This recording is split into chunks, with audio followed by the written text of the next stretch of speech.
Bon alors Mel, poisson ou pas?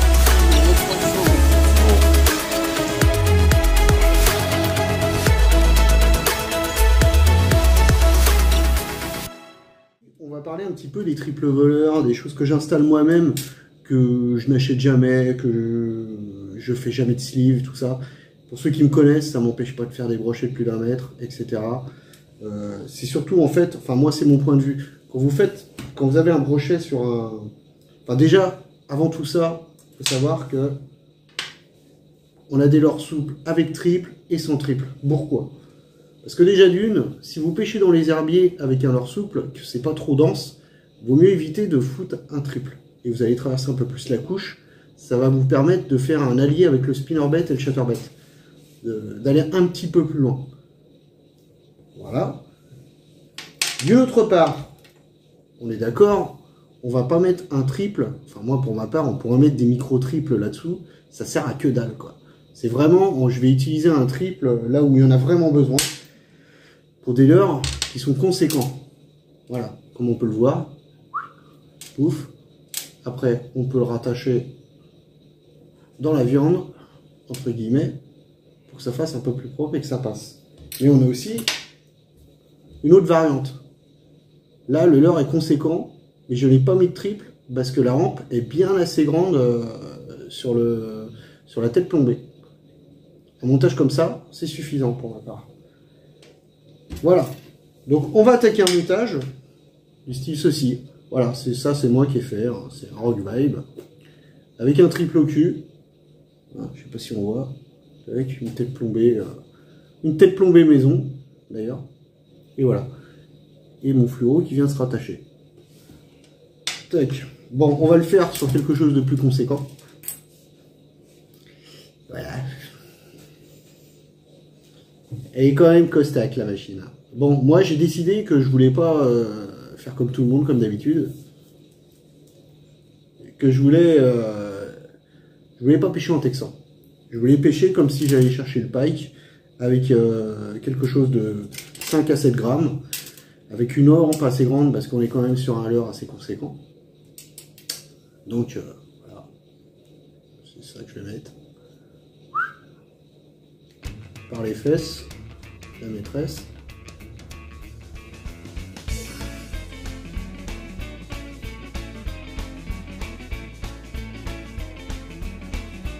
J'essaie de tordre au maximum la chose pour la centrer.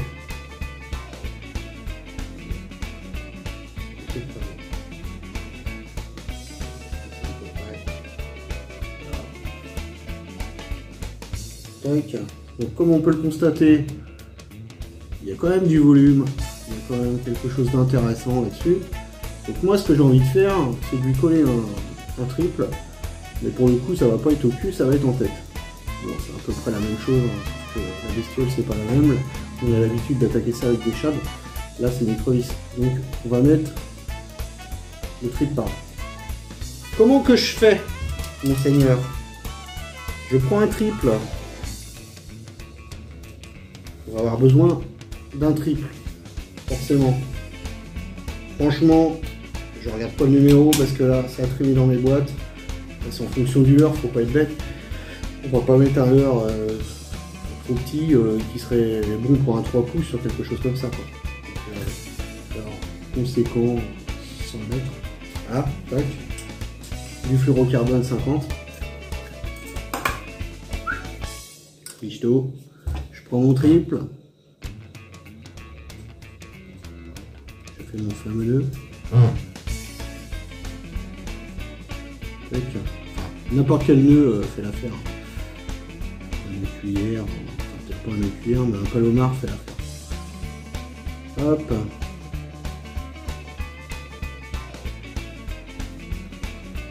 Hop, je mouille, je pousse, tac, on y est mon coco. Je coupe l'excédent, en laissant un petit peu, un petit coup de feu.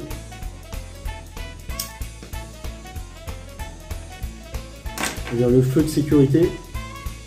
Tac, je prends quoi? Je prends à peu près la longueur, tac, je regarde, je prends un peu plus. Hop. Reste avec tes congénères.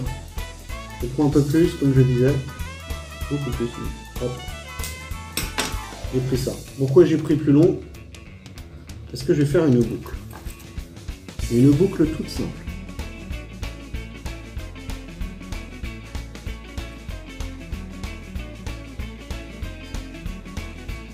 Voilà.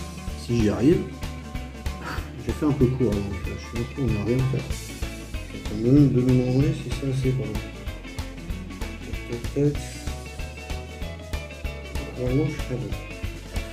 Dans l'éventualité, je recommence.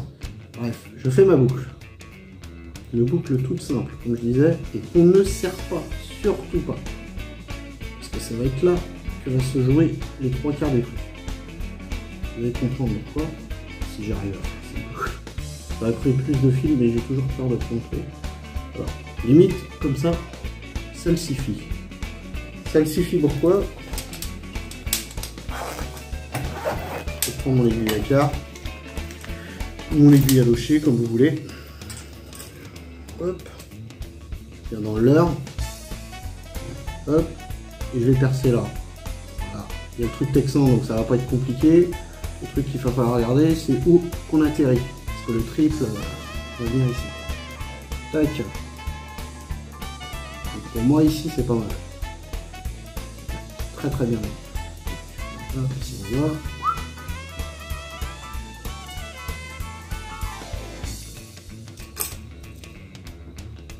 Je viens mettre ma boucle ici.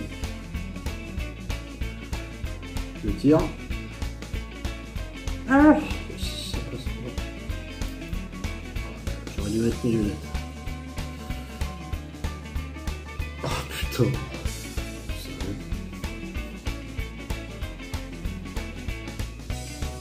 Mais t'es sérieux toi là-dedans? C'est une catastrophe. Hein.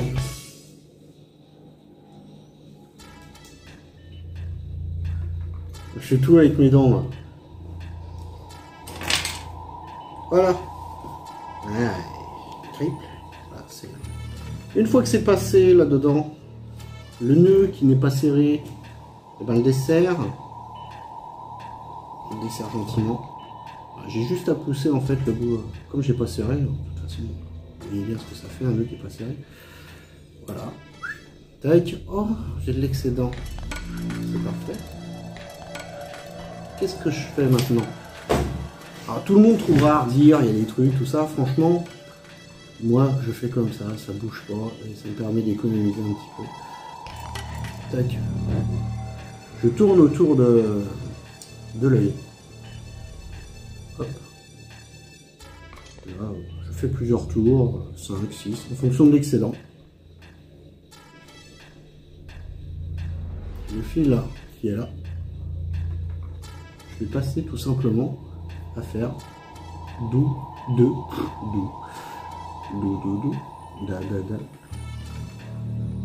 Je vais faire tout simplement un double nœud. Pourquoi un double nœud? Parce que je peux pas faire un nœud palomar, je peux pas faire des nœuds qui m'intéressent habituellement. Et aussi parce qu'en fin de compte, même s'il y en a qui vont dire ah, c'est pas le nœud plus solide, ça sert à rien, michto. Ouais, mais sauf qu'en fait ton triple de toute manière il fait juste appui.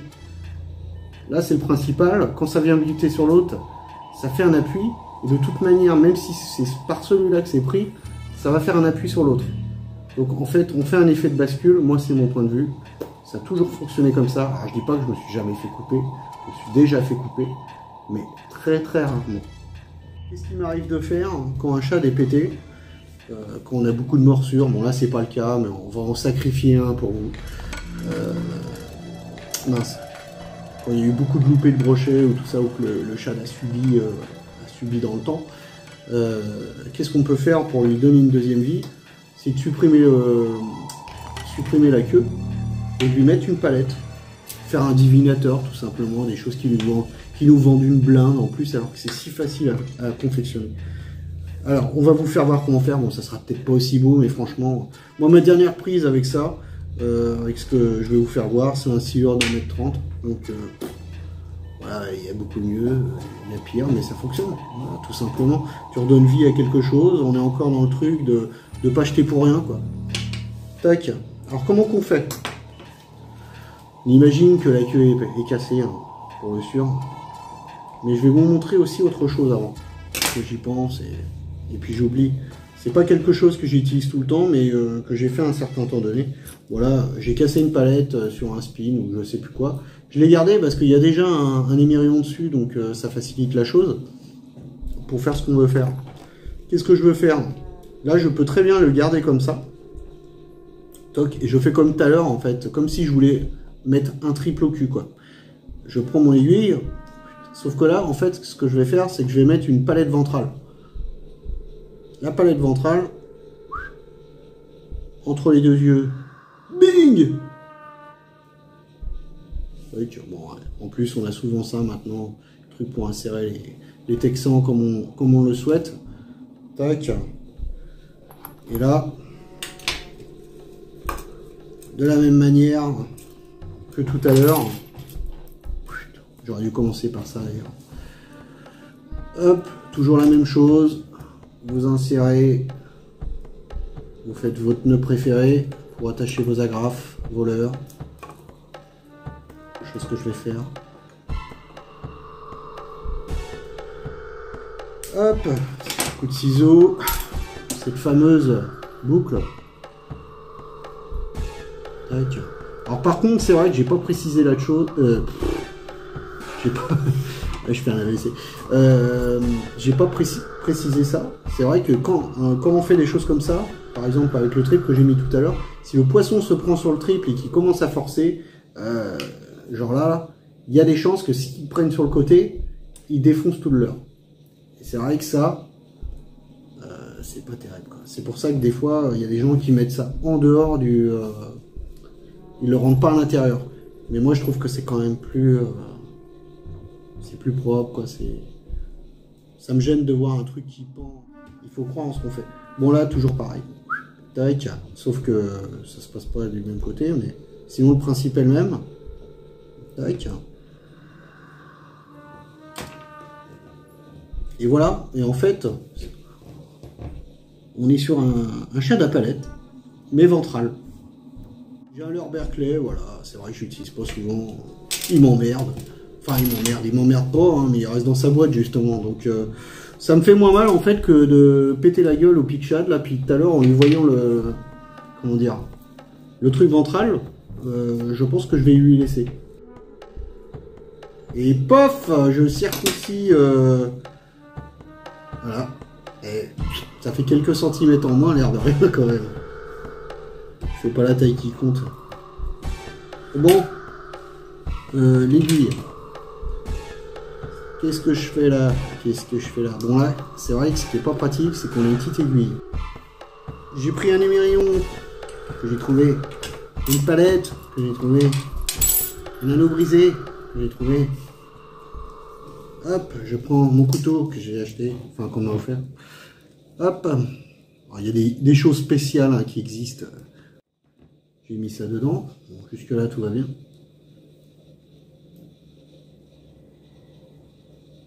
Tac.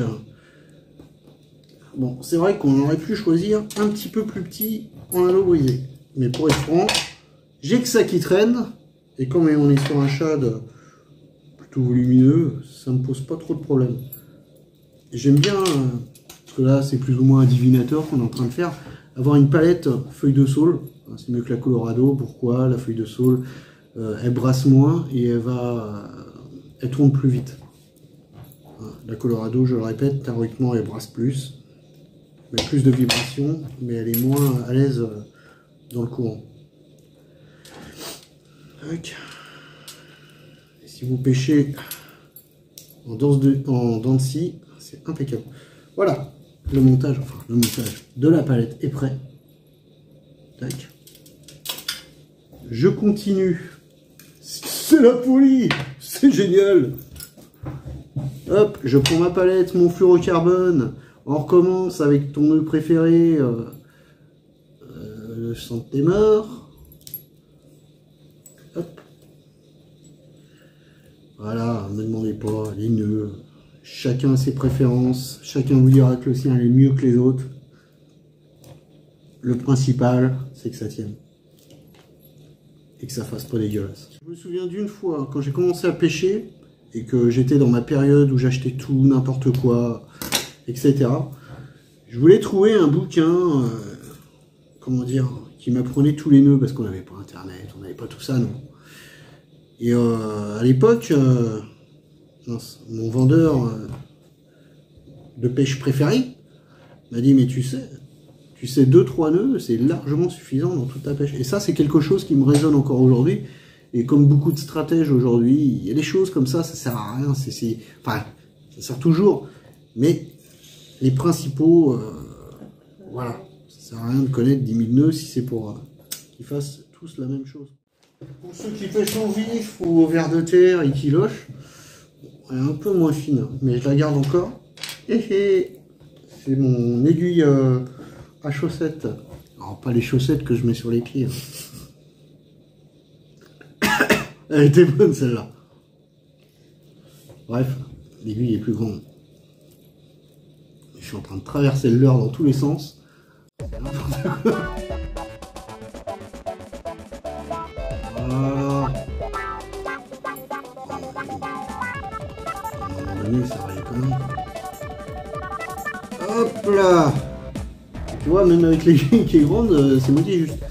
Allez, c'est juste au juste. Après, on est sur du leurre costaud, ça va encore, c'est Berkeley. Ah, puis c'est vrai que je suis un peu vieux jeu à dire tout le temps ça, mais on est dans le truc de jeter tout le temps. Voilà, surtout nous, les jeunes pêcheurs, on est dans les nouveaux trucs, tout ça, le truc il brille plus, ça y est, on le change, parce que voilà, on veut de la nouveauté, etc. Mais justement, ça permet de faire revivre tout ça, et puis d'arrêter d'être con, quoi, parce que franchement, les divinateurs à je sais pas combien, on arrive sur quelque chose, putain, les mecs, quoi, on pourrait vendre ça à 50 € à l'aise. Voilà, franchement, on l'a notre divinateur 2.0.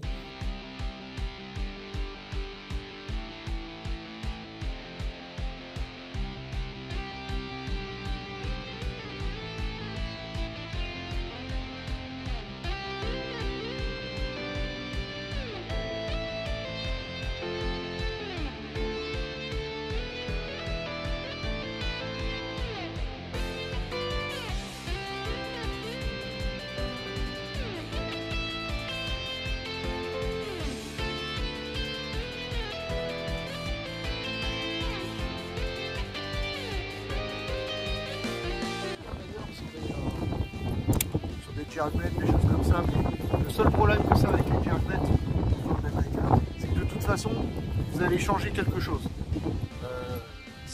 Il est possible que le paddle ne nage plus pareil ou des choses comme ça. Moi, quand ça me convient plus, bah, j'en remets comme c'était avant, et puis voilà quoi. Et en tout cas pour les leurres dures, ça m'arrive régulièrement de mettre une palette dessus quand j'ai des leurres dures qui nagent pas, qui jerkent pas, je veux dire.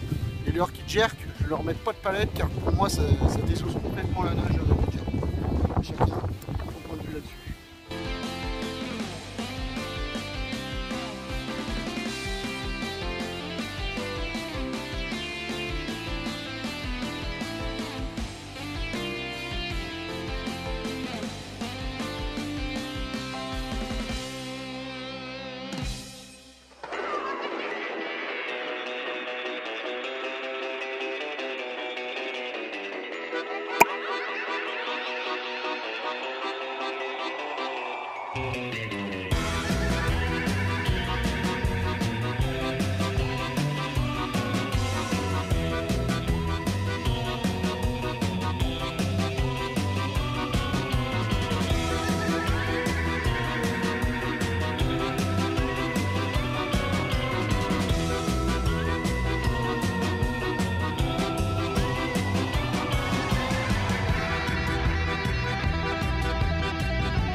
Bon, bah, on a été interrompu agréablement. On était en train de faire les explications du tir à la palette. Et on a eu une petite surprise qui fait bien plaisir. C'est pas un monstre. Très très belle couleur et c'est un point qu'on découvre en plus. C'est vraiment une sauvageonne, comme on dit, quoi.